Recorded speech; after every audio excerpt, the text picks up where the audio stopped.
Ubundi muri rusange abantu bazi ko ubucakara bwatangiye mu kinyejana cya cumi n'icyenda mu mwaka w'igihumbi kimwe magana atanu na mirongo itanu, aho abacakara b'abirabura bavanywaga ku mugabane wabo wa Afurika bajyanwa muri Amerika.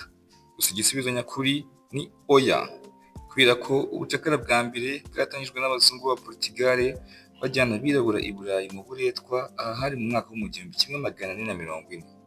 Byumvikane neza yuko aha hari imbere y'imyaka ijana mbere y'uko ubucakara bwo muri Amerika butangira gukorerwa abirabura.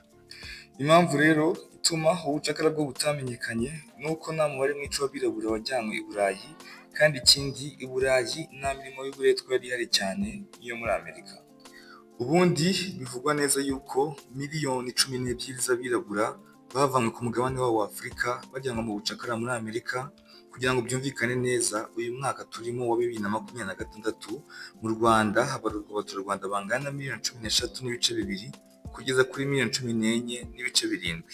Byumvikane yuko abajyanywe mu bucakara icyo gihe bajya kungana nk'abaturarwanda, kandi wibuke yuko kera abantu babaga ari bake cyane. Ubu rero kano kanya tuvugana, Leta Zunze Ubumwe za Amerika zibarura abirabura bangana na miliyoni 52 kugeza kuri miliyoni 53 zituye ahangaha muri Amerika. Bivugwa yuko 1/2 cy'abahatuye ari abuzukuruza b'abacakara bavanywe muri Afurika bajyanwa muri Amerika bunyago. Abandi basigaye n'abimukira bagiye bava mu bice bitandukanye by'isi baje guhiga amaramuko ndetse n'imibereho myiza. Twihuse cyane ku mpamvu yaduteranyirije hano, ndibaza nawe ukibaza, ese ni iyihe mpamvu ituma uyu muco wo kwambara poketi cyangwa kumanura ipantaro munsi y'ikicazwa cyangwa kwitana amanega hagati y'abirabura bikomeje kwaguka no gufata indi ntera?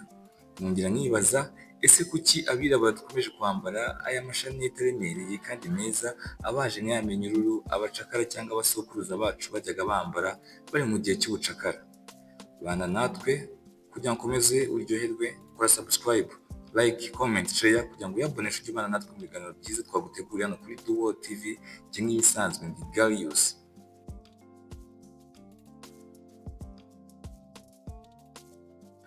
Umuco wo kwambara poketi, kwitana amaniga, kwambara amashanete aremereye, uyu ni umuco unengwa na benshi muri rusange, cyane cyane abakuru, kandi ukaba ari n'umuco none ukundwa n'abakiri bato, ndavuga urubyiruko. Uyu ni umuco waranzwe n'abirabura cyane, kuko usanga nta muzungu ujya ukora bino bintu cyangwa yita umuzungu mugenzi w'iniga, cyangwa usanga yambaye poketi cyangwa yambaye ya minyururu cyangwa icyo nakwita nk'amaceni mu ijosi. Ese ubundi ibi bintu byavuye he? Byazanywe nande? Kuki byakunzwe cyane? Kuki kandi bihabwa n'agaciro n'abirabura gusa?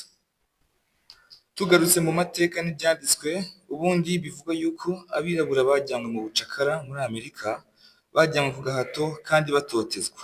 Babaga bazirikanye ku maboko no mu majosi iminyururu iremereye, kandi uko niko babaga bashoriranye ku gahato, ku gitugu, ndetse banakubitwa ikiboko giteye ubwoba, kugeza aho bagukubitaga ukibagirwa izina wiswe n'ababyeyi bawe. Ubwo ni ukuvuga ngo muri uko babaga bashoriranye kandi bahambiriye iminyururu iremereye, ari nako banatotezwa cyane. Iyo ipantaro cyangwa umwenda yabaga yambaye hasi wamanukaga, ntiyabonaga uburyo awuzamura kugeza igihe azagerera ku mugabane wa Amerika. Ubwo icyo gihe nibwo poketi ya mbere yagaragaye mu mateka hano ku isi. Ibyo rero turaza kubihuza n'impamvu umubare w'urubyiruko rw'abirabura ukunda kwambara poketi, haba ku bari hano muri Afurika, abari muri Leta Zunze Ubumwe za Amerika, abari i Burayi, ndetse n'abari ahandi hose ku mfuruka zose zo ku isi, kugira ngo nk'uko muri kubyumva namwe muhite mwumva aho byavuye.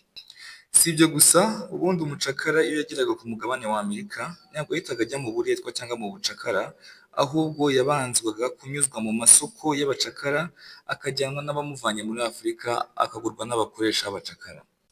Umwirabura yabaye igicuruzwa nk'ibindi, akagurwa igiciro bitewe n'ubushobozi n'ingano y'ibyo yakora. Urugero, iyo wabaga ari umugabo w'ibigango, bakuguraga bihenze cyane kuko wabaga uzakora inshingano zawe neza kandi byihuse. Naho abana n'abagore, abafite intege nke, ndavuga abasaza n'abakecuru, igiciro cyabo cyabaga kiri hasi kuko babonwagamo nta bushobozi bafite bwo kuba bakora imirimo ibajyanye aho ngaho mu bucakara. Ikirenzeho, abacakara babitaga amazina bitewe n'igiciro yaguzwe. Urugero twavuga nka 50 Cent, aha ngaha yabaga ari umusore ukomeye wakora imirimo myinshi kandi mu gihe gito. 20 Cent nawe akaba ari wa wundi uringaniye ariko ntacyo atwaye. kugeza kuri 1 cent nawe uramwumva yaga ari wa musaza wo by'ukuri udabasha no kuba yakivomera. Ngira ngo aha ngaha tugeze bamwe mwese mwumva aho izina ry'icyamamare mu njyana ya hip hop 50 Cent ryakomotse. 50 Cent ryakomotse aha ngaha kugira ngo ahe agaciro abirabura bene wabo bajyanywe bunyago kuza gucakarira aho ngaho muri Amerika. Si 50 Cent gusa, hari n'undi bita 2 Chainz.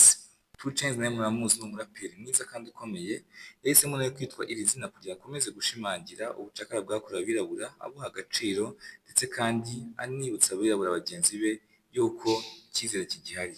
2 Chainz bisobanuye iminyururu ibiri, ubwo yabaga avuga umunyururu wa mbere wo ku maboko ndetse n'umunyururu wo mu mutwe, aho yabaga yarimwe uburenganzira mu bw'abandi bakamugira ikintu aho kuba umuntu. Si ayo mazina gusa kandi hari n'abacakara wasanga bariswe amazina y'imbwa z'abazungu kugira ngo bamuteshe agaciro, ugasanga aribo bise Toby, Papi, Rocky, Marco kugira ngo yumve ko atari umuntu nk'abandi, ahubwo yumve ko ari ikintu kiri aho ngaho kidafite agaciro na gato.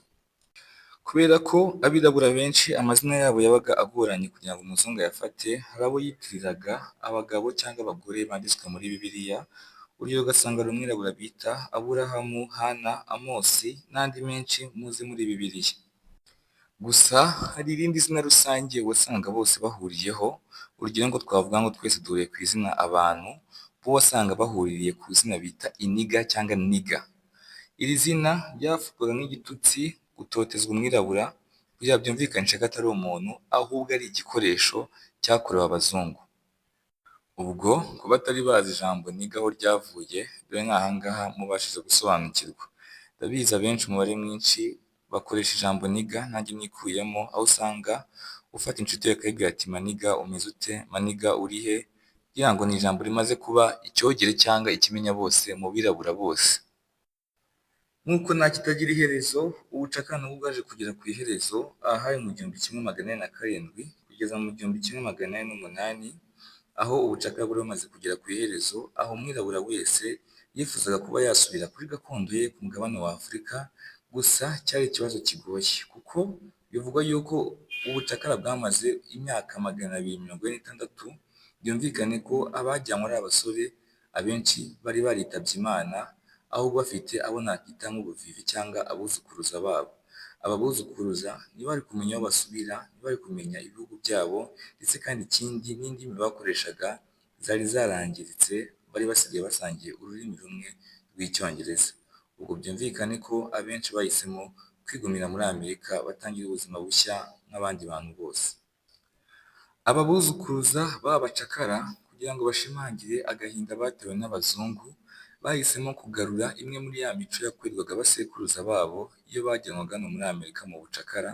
Urugero nko kwambara poketi. Nk'uko twabivuze hejuru, twavuze yuko aba basekuruza babo cyangwa abacakara babaga bahambiriye iminyururu ku maboko n'amaguru kandi ari uko bashoreye bose, ku buryo yagiraga ibyago umwenda yambaye ukamanuka wo hasi, kuwuzamura byaramugoraga, akaba ariho navuga ko poketi ya mbere yabonetse hano ku isi.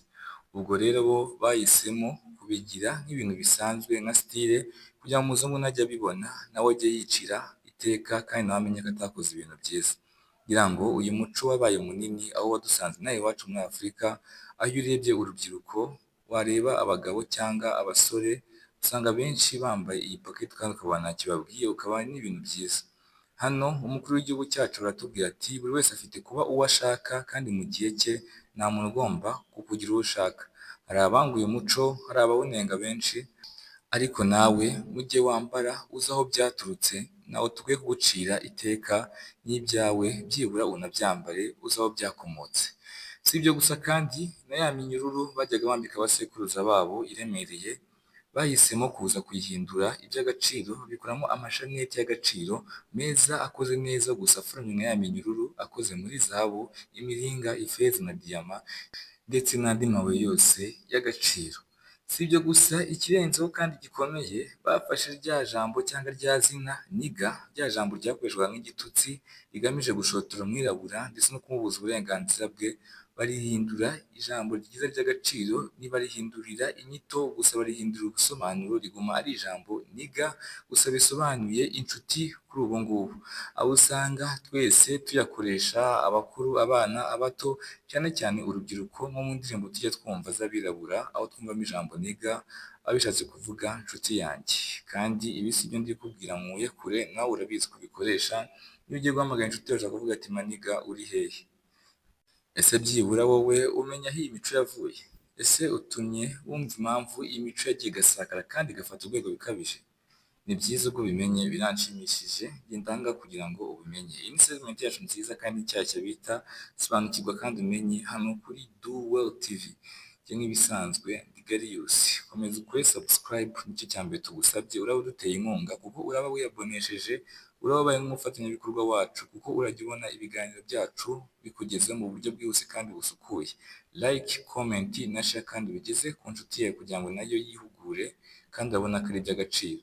Wifuza gutanga igitekerezo wabinyuza muri comment section cyangwa ukatwandikira kuri nimero zacu za WhatsApp ziri muri description aho hepfo.